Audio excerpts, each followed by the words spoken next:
যেমন একটা সামাজিক দায়বদ্ধতা থাকে, আর যাদেরকে আমরা পড়াচ্ছি অর্থাৎ আমার ছাত্রছাত্রী, তোমাদের শুধু একটা হাতে কাগজ পাওয়ার জন্য আমরা পড়াই না।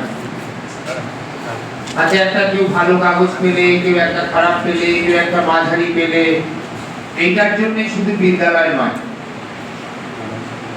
বিদ্যালয়টা হচ্ছে তোমার যাতে সর্বাঙ্গীন বিকাশ সাধন করতে পারি এবং একটা মানসিকতা অর্জন করাতে পারি যে আমি নয় আমরা, শুধু আমি নয় আমরা, এই আমরা সকলে মিলে থাকবো, একসাথে থাকবো, সকলের পাশে থাকবো।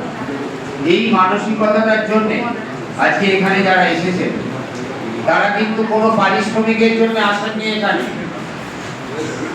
তারা সমাজটা যাতে ভালোভাবে চলে সেই সামাজিক একটা দায়বদ্ধতার জন্য আজকে আমাদের বিদ্যালয়ে তোমাদেরকে কিছু পরামর্শ দেওয়ার জন্য এসেছেন।